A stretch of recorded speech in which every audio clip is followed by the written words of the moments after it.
அன்பான மெகா தொலைக்காட்சி நேயர்கள் அனைவருக்கும் உங்களுடைய வெல்னஸ் குருஜியுடைய அன்பான வணக்கங்கள். உணவே மருந்து.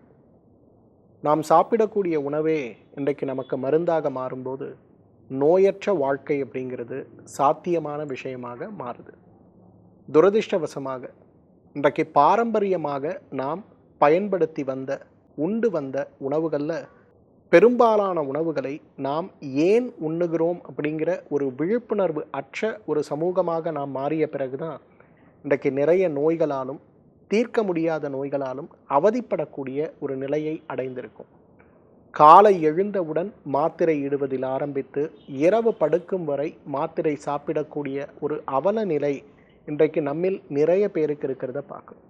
இதை மாற்ற வேண்டும் அப்படின்னு வரும்போது உணவு சார்ந்த விழிப்புணர்வும் உணவை மருந்தாக நாம் எவ்வாறு பயன்படுத்த வேண்டும்ங்கிற விழிப்புணர்வும் நாம் சாப்பிடுகின்ற உணவில் இருக்கக்கூடிய மருத்துவ குணங்கள் என்ன, அவ்வாறு நாம் சாப்பிடும்போது நம்ம உடல் அடையக்கூடிய நல்ல மாற்றங்கள் என்னங்கிற ஒரு புரிதல் தான் இன்றைக்கு நம் அனைவருக்குமே தேவை. அந்த வகையில் இன்றைக்கு வெண்பூசணியை பற்றி நாம் பார்க்க போகிறோம். வெண்பூசணி அப்படிங்கிறது பெரும்பாலும் இன்றைக்கு அமாவாசை அன்று சுத்தி உடைக்கின்ற ஒரு காயாகத்தான் நம்மில் நிறைய பேர் பார்க்கிறோமே தவிர வெண்பூசணியை போல் இன்றைக்கு சிறந்த ஒரு உணவு இருக்கிறதாங்கிற ஒரு கேள்வி நம் எல்லோர் மனதிலும் எழ வேண்டிய கேள்வி. இன்றைக்கு ஒரு 15 வயதுக்கு குறைவாக இருக்கக்கூடிய குழந்தைகள் கிட்ட வெண்பூசணியை தெரியுமா, வெண்பூசணி உங்கள் வீட்டில் சாப்பிடுவீர்களான்னு கேட்டால் பெரும்பாலான குழந்தைகள் சொல்லக்கூடிய பதில் வெண்பூசணி தெரியாது, அதை சாப்பிடுவோமான்னு கூட எனக்கு தெரியாதுன்னு சொல்லுவது தான்.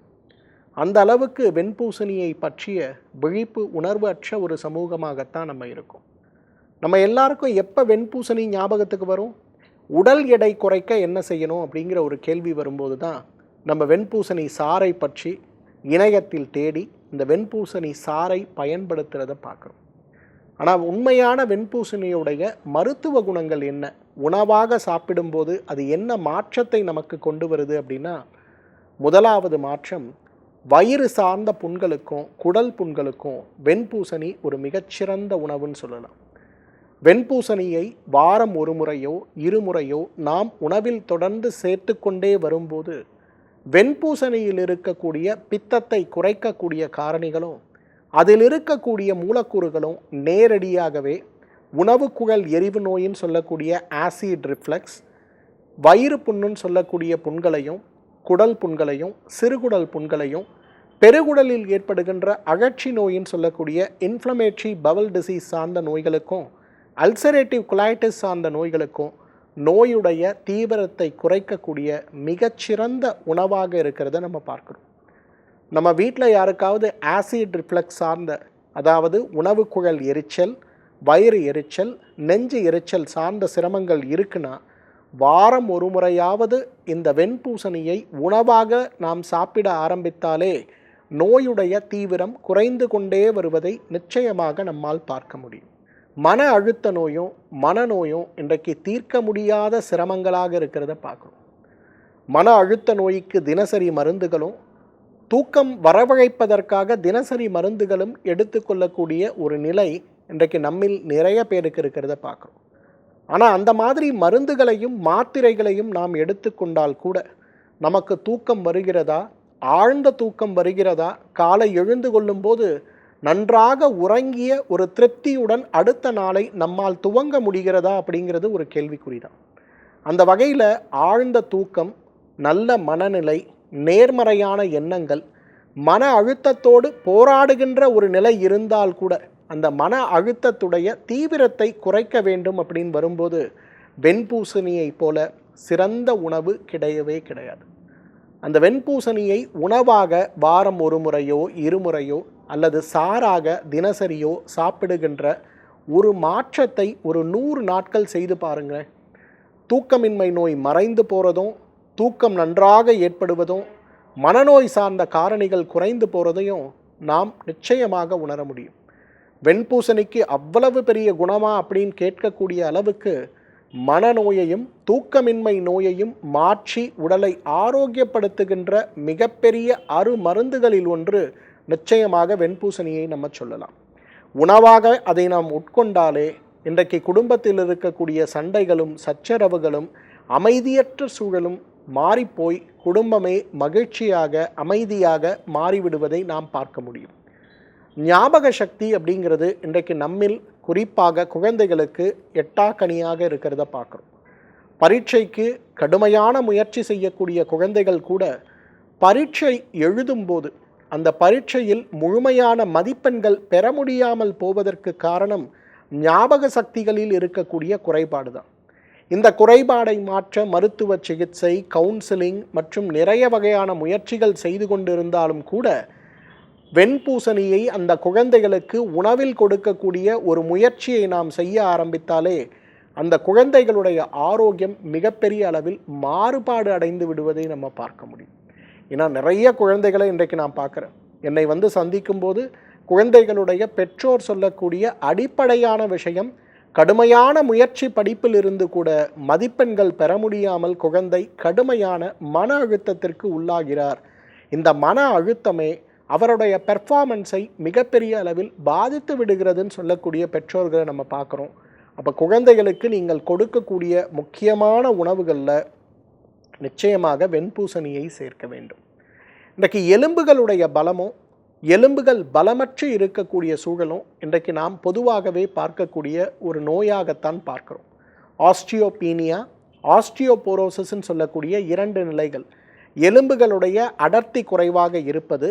இந்த அடர்த்தி குறைபாடு நோய் இருந்தும் நாம் முறையாக அதை கவனிக்காமல் விடும்போது அது அடர்த்தி குறைபாடு நோய் எலும்புகளுடைய தேய்மான நோயாகவே மாறி இன்றைக்கு 30 வயது 40 வயதிலேயே நமக்கு மிகப்பெரிய அளவு சிரமம் ஏற்பட்டு விடுவதை பார்க்கிறோம். அப்போ எலும்புகளில் ஏற்படுகின்ற தேய்மானத்தை நாம் மாற்ற வேண்டும், எலும்புகளை பலப்படுத்த வேண்டும்னு தினசரி கால்சியம் சார்ந்த மருந்துகளை சாப்பிட்டும் கூட மூட்டு வலியும் எலும்புகளுடைய வலியும் வழக்கமாக நம்முடைய இயக்கத்தை செய்ய முடியவில்லைங்கிற வருத்தமும் நம்மில் நிறைய பேருக்கு இருக்கிறத பார்க்குறோம். ஆனால் இன்றைக்கு 14 வயது 15 வயதில் இருக்கக்கூடிய இளம்பெண்கள் முதல் கொண்டு இன்றைக்கு வீட்டில் இருக்கக்கூடிய வயதானவர்கள் வரை வெண்பூசணியை உணவில் சாப்பிட ஆரம்பித்தாலே அவர்களுடைய ஆரோக்கியம் மிகப்பெரிய அளவில் மேம்பட்டு விடுவது மட்டுமல்ல, எலும்புகள் சார்ந்த நோய்களும் படிப்படியாக மாறிவிடுவதை பார்க்க முடியும். உடல் எடை குறைப்பு அப்படிங்கிறது நம்ம அனைவருமே விரும்புகின்ற ஒரு விஷயம். நாம் யாருமே நம்முடைய சராசரி எடையை விட கூடுதலாக இருக்க விரும்புவது கிடையாது. ஆனால் துரதிர்ஷ்டவசமாக இன்றைக்கு இருக்கக்கூடிய வாழ்வியல் முறைகளும் உணவு முறைகளும் உடற்பயிற்சியற்ற நிலையும் நமக்கு உடல் எடையை அதிகரித்து விடுகிறது. குறிப்பாக வயிறு பகுதி, பிட்டப்பகுதி, தொடைப்பகுதி, பெண்களுக்கு மார்பக பகுதின்னு ஒரு அசாதாரண உருவ அமைப்பை உருவாக்கும் போது அது நம்முடைய தன்னம்பிக்கையை மிகப்பெரிய அளவில் பாதித்து விடுவதை பார்க்கிறோம். அப்போ உடல் எடையை சீராக்க வேண்டும், உடல் எடையை குறைக்க வேண்டும், உடலில் இருக்கக்கூடிய தேவையற்ற கொழுப்புகள் சேர்ந்திருக்கக்கூடிய இடங்களில் ஒரு மாற்றத்தை உருவாக்க வேண்டும் அப்படின்னு வரும்போது எவ்வளவோ உடற்பயிற்சிகள், எவ்வளவோ உணவு முறைகளில் மாற்றம்னு நான் செய்தாலும் கூட ஒரு திருப்தியற்ற நிலையில் நான் இருக்கிறேன் கவலைப்படுகின்றவர்கள் நம்மில் நிறைய பேர் இருக்கோம் இல்லையா? இதை சரி செய்ய உருவ அமைப்பு இளமையாக இருக்க, உடலுடைய அமைப்பு மீண்டும் சீராக நமக்கு உதவி செய்கின்ற அழகான அருமருந்து தான் வெண்பூசணி. வெண்பூசணியை சாறாகவோ அல்லது வெண்பூசணியை உணவாகவோ குறைந்தது வாரம் 2 முறை சாப்பிடும்போது உடல் எடை சார்ந்த சிரமங்களும் தேவையற்ற உடல் தசைகளில் கொழுப்புகள் சேரக்கூடிய சிரமங்களும் அற்ற ஒரு ஆரோக்கியமான இளமையான வாழ்க்கையை நம்மால் வாழ முடியும். இன்றைக்கு நம்மில் நிறைய பேருக்கு ஈரல் ஆரோக்கியம் அப்படிங்கிறது கேள்விக்குறியாக இருக்கிறத பார்க்குறோம் இல்லையா? இன்றைக்கி ஒரு 30 வயதில் ஒரு மருத்துவ பரிசோதனை, முழு உடற்கூறு பரிசோதனைக்கு நம்ம செல்லும்போது எல்லா பரிசோதனைகளும் சீராக இருக்கிறது. ஆனால் ஈரலில் மட்டும் கொழுப்பு படிமானம் அதிகமாக இருக்கிறது, ஃபேட்டி லிவர் அப்படின்னு சொல்லக்கூடிய சிரமம் இருக்கிறதுன்னு சொல்லப்படுறத பார்க்குறோம். அந்த ஃபேட்டி லிவர் சார்ந்த சிரமங்கள் நாளடைவில் ஈரலை செயல்பாடு நிறுத்தக்கூடிய லிவர் சிரோசிஸ் நோயாக கூட மாறக்கூடும் அப்படிங்கிற ஒரு தகவல்கள் நம்மை பயமுறுத்துவதாக இருக்கிறது. அப்போ சுலபமான முறையில் உணவை கொண்டு நம்ம ஈரலில் இருக்கக்கூடிய நோய்த்தன்மையை எவ்வாறு நாம் மாற்ற வேண்டும், ஈரலில் இருக்கக்கூடிய இந்த கொழுப்பு படிமான மாற்றத்தை எவ்வாறு நாம் நிறுத்த வேண்டும் அப்படின்னு வரும்போது அதற்கு மிகப்பெரிய அளவில் உணவாக நாம் பயன்படுத்தக்கூடியது தான் இந்த வெண்பூசணி. அந்த காலத்தெல்லாம் குறைந்தது சனிக்கிழமை அல்லது செவ்வாய்க்கிழமை, வெள்ளிக்கிழமை 2 அல்லது 3 நாட்கள் வெண்பூசணியை உணவாக சாப்பிடுகின்ற ஒரு வழக்கம் நாம் வைத்திருக்கிறத பார்த்தோம். ஏன்னா அமாவாசை அன்று, பௌர்ணமி அன்று, நல்ல நாட்கள், கெட்ட நாட்கள் வரும்போது நிச்சயமாக வெண்பூசணி இல்லாத உணவே இருக்காது. மனதுடைய ஆரோக்கியத்திற்கும், உடலுடைய ஆரோக்கியத்திற்கும், செரிமானம் சார்ந்த ஆரோக்கியத்திற்கும், எலும்புகளுடைய பலத்திற்கும் மட்டுமல்ல, மனதில் இருக்கக்கூடிய உணர்ச்சிகளை, அந்த உணர்ச்சிகள் நம்முடைய ஆரோக்கியத்தில் மிகப்பெரிய தொய்வை ஏற்படுத்தாமல் இருப்பதற்கும் வெண்பூசணி மிகச்சிறந்த மருந்து. இன்றைக்கு ஒரு 40 வயது ஆனாலே நமக்கு என்ன வருகிறதோ இல்லையோ இரத்த அழுத்த நோயின்னு சொல்லக்கூடிய பிளட் ப்ரெஷர் வந்து விடுவதை பார்க்கிறோம்.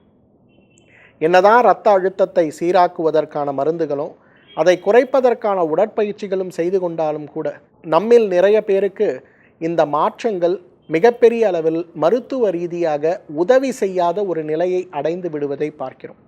ஆரம்பத்தில் இரத்த அழுத்தத்திற்கு 1 மாத்திரை, பின்பு 2 மாத்திரை, பின்பு 3 மாத்திரை இட்டு கூட இரத்த அழுத்தத்தை கட்டுப்படுத்த முடியாமல் மிகுந்த சிரமத்திற்கு உள்ளாகின்றவர்கள் நாம் யாராக இருந்தாலும் இந்த வெண்பூசணியை உணவாக நாம் சேர்த்து கொள்ளும்போது படிப்படியாக இரத்த அழுத்தத்தை உருவாக்கக்கூடிய காரணிகள் உடலிலிருந்து சீரமைக்கப்படும் போது நம்முடைய ஆரோக்கியம் மேம்படுவதை நாம் பார்க்க முடியும். சிறுநீரக கற்களும், சிறுநீர் வழியாக வெளியேற வேண்டிய உப்புச்சத்துக்களும் உடலிலிருந்து வெளியேறாத போது நமக்கு ஏற்படுகின்ற நோய்களாக இன்றைக்கு சிறுநீரக கற்களும், அதே போல் யூரிக் ஆசிட் சார்ந்த சிரமங்களும் நம்ம உடம்பில் இருக்கக்கூடிய மூட்டுகளில் போய் சேரும்போது கவுட்டுன்னு சொல்லக்கூடிய ஒரு வகையான முடக்குவாத நோயும் ஏற்படுவதை பார்க்கிறோம். இந்த முடக்குவாத நோய்கள் நம்ம உடம்புடைய இயக்கத்தை படிப்படியாக குறைப்பது மட்டுமல்ல, நம்ம உடலில் ஒரு சிறு இயக்கம் கூட செய்ய முடியாத அளவுக்கு கடுமையான வலிகளையும் வேதனைகளையும் உருவாக்கி விடுவதை பார்க்கிறோம். வலி மாத்திரைகளை கொண்டே நாளை கடத்தக்கூடிய சூழலில் இருக்கக்கூடியவர்கள், குறிப்பாக வாத ரத்தம்னு சொல்லக்கூடிய கவுட் சார்ந்த ஆர்த்ரைட்டிஸ் நோயினால் பாதிக்கப்பட்டு சிரமமாக இருக்கக்கூடியவர்கள் நாம் யாராக இருந்தாலும் இந்த வெண்பூசணி சாறை நாம் சாப்பிட ஆரம்பிக்கும் போது நம்ம உடல் மிகப்பெரிய அளவில் நல்ல மாற்றத்தை அடையிறதையும், உடலில் இருக்கக்கூடிய அந்த உப்புச்சத்து, தேவையற்று இருக்கக்கூடிய உப்புச்சத்து சார்ந்த காரணிகள் உடலை விட்டு வெளியேறி விடுவதையும் நாம் பார்க்க முடியும். பொதுவாக நுரையீரல் மண்டல ஆரோக்கியம் அப்படிங்கிறது இந்த கோவிட் பெருந்தொற்றுக்கு பிறகு நம்மில் நிறைய பேருக்கு குறைந்து போயிருக்கிறத பார்க்குறோம். ஏன்னா இன்றைக்கு நுரையீரல் மண்டலத்துடைய ஆரோக்கியம் குறைவதனால தும்மல் ஏற்படுவது, இருமல் ஏற்படுவது, அடிக்கடி மாதம் ஒரு முறை நுரையீரல் மண்டல தொற்று ஏற்பட்டு அதற்காகவே மருந்துகளையும் ஊசி மருந்துகளையும் இட்டுக்கொள்வது, இதனாலேயே நம்முடைய உடலும் மனதும் மிகப்பெரிய அளவில் சோர்வடைந்து விடுவது அப்படிங்கிறது இன்றைக்கி நிறைய இளைஞர்களுக்கும் இளம் பெண்களுக்கும் இருக்கக்கூடிய சவாலாக இருக்கிறத நம்ம பார்க்குறோம்.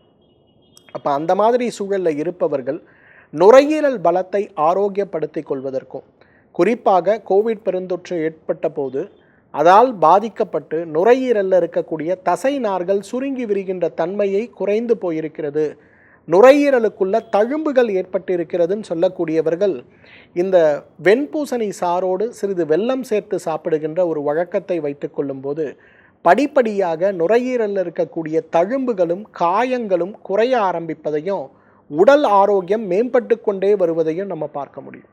ஏன்னா இன்றைக்கு இந்த வெண்பூசணியிலிருந்து எடுக்கக்கூடிய சாறு நுரையீரலுக்கு மிகச்சிறந்த காயகல்ப மருந்துன்னு சொல்லுவோம். இந்த காயகல்பம்னா என்னென்னா, உடலில் இருக்கக்கூடிய வாத பித்த கபத்துடைய அந்த சீற்றத்தை சீராக்கி உடலில் வளர்சிதை மாற்றத்தின் போது உருவாகின்ற அணுக்கள் சத்துக்களை முறையாக உடலில் சேர்த்து உடலுடைய உள்ளுறுப்புகளை பலப்படுத்தி அதோடைய இயக்கம் திறம்பட இயங்க வைக்கின்ற முழுமையான மருந்துகளுக்குத்தான் காயகல்ப மருந்துன்னு பேர்.